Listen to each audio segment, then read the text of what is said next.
كنت بقلب على النت فلقيت ناس بتتوقع ترتيب الدوري الانجليزي بالاي اي. طبعا التوقع ما كانش منطقي قوي بالنسبه لي. الشركه دي تقريبا كانت عامله اي اي في حاجه غريبه شويه، توقع حاجات غريبه، فقلت اعمل الاي اي بتاعي ونشوف اذا كان ممكن يتوقع حاجه كويسه او نتائج تكون قريبه من الواقع ولا لا. فتعالوا نشوف اللي حصل. Audio Jungle. اول خطوه في الموضوع كله ان انا كنت ادور على الموديل اللي انا هستخدمه اصلا. فقعدت صراحه افكر في حاجات كتير، فكرت في لوجيستيك ريجريشن، فكرت في نايف بيز، فكرت في حاجات كتير جدا.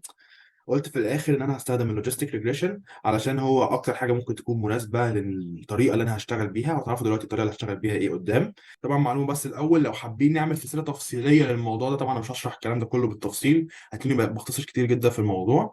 فعايزين نعمل سلسله تفصيليه بالموضوع ازاي عملته من الالف للياء، عشان تتعلموا برضه اللوجيستيك ريجريشن هو شغال ازاي، والموديل اصلا شغال ازاي، والايرور، وازاي تحسب الاكيرسي، كل الكلام ده.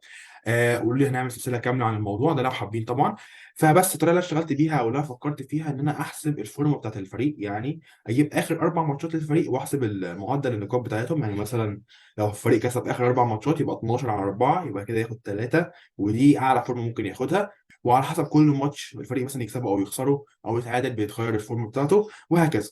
فالفكره بتاعتي ان انا كنت اعمل اي اي بيتوقع نتيجه الماتش الواحد، وادخل له كل الماتشات المتبقيه في الدوري الانجليزي، وهو يحسب بقى مثلا ارسنال كسب فيديله 3، مثلا السيتي خسر يديله 0 وهكذا.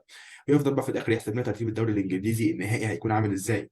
بس فدي الفكره بتاعتي بكل بساطه، لكن الموضوع ما كانش بسيط كده في الداتا، لان عشان تجمعها صعب جدا، تجيب الفورمه بتاعت الفرق صعب جدا، تجيب معلومات عنهم اصلا. فقعدت طبعا ادور في جوجل الاول على المراكز بتاعتهم، جبتها في اكسل فايل هنا موجوده، وجنبهم الفورمه طبعا انا اللي حاسبها عشان الموضوع صعب جدا. وعشان اعمل التريننج داتا زي ما انتم عارفين، احنا بنجمع اول حاجه دي بيانات الفرق. دي مش وقتها دلوقتي، احنا لازم الاول ندرب الاي اي على الموضوع. فهندربه ازاي؟ نجيب له فرق لعبت بعض اوريدي، كان عندها فورمه كذا، لعبت فورمه كذا، ومثلا الاول هو اللي كسب او الثاني هو اللي كسب، او ماتش خلص تعادل. 0.5 معناها تعادل، 0 معناها ان الاول كسب، 1 معناها ان الثاني كسب. طبعا الموديل بتاعنا هيتوقع فاليو ما بين 0 و1، وعلى اساسها هيكون التحديد. طبعا 0.5 معناها ان هو تعادل بيور، فوق 0.5 معناها ان الثاني نسبته اكبر ان هو هيكسب، تحت 0.5 معناها ان الاول نسبته اعلى ان هو هيكسب. فكبرت حجم الداتا سيت دي، وبعدها دخلت في المرحله اللي بعدها، وهي ان انا ابيلد الموديل من الاول. طبعا عملت ديفاين للفانكشن اسمها سيجمويد. بعد ما الاول دخلت كل اللايبرز اللي انا محتاجها. طبعا عندنا محتاجه زي نيلتك، وزي زي راندم هستخدمها برضه عشان في عامل للحظ هنضيفه في البريدكشن عشان يكون الموضوع واقعي. وبس بدات بقى بان انا ادرب الاي اي على الكلام ده. طبعا قريت الكلام ده من الفايل بره، والاي اي قعد يتدرب عليهم. طبعا التدريب بيكون ازاي؟ بالجوريزم اسمه جراديان ديسنت.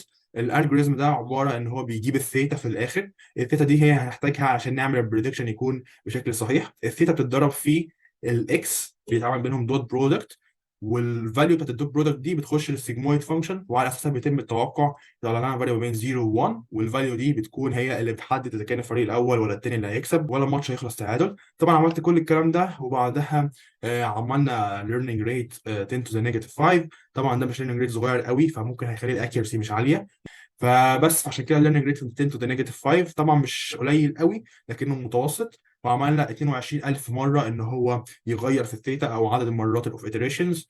فده برضه رقم كويس. وبس خلصنا كده تريننج، ودلوقتي جه وقت التوقع. طبعا كان لازم برضه ادور على الماتشات المتبقيه في الدوري الانجليزي. دي لقيتها بسهوله جدا، لقيتها على النت، عملتها كوبي بيست عادي، حطيتها في فايل، دخلتها للبرنامج، والبرنامج دلوقتي بقى عنده الماتشات زي ما انتم شايفين. وبرضه دخلت الفرق، وكل واحد عنده فورمه قد ايه دلوقتي. طبعا في عامل الحظ في الموضوع، وده اللي استخدمت فيه راندوم، ان هو بيجنريت اي رقم ما بين نيجاتيف 0.02 و 0.02. وطبعا دي بتعتمد على حظ الفرق يعني، فبالحظ ممكن يجيب له اي رقم من دول ويغير شويه في نتيجه المباراه. وطبعا ده اللي بيحصل في الحاله الواقعيه، ان ممكن فريق مثلا في لقطه معينه يكون عنده نسبه حظ اعلى شويه، فتخليه مثلا يجيب 3 نقط او يتعادل في ماتش ما ينفعش يتعادل فيه وهكذا.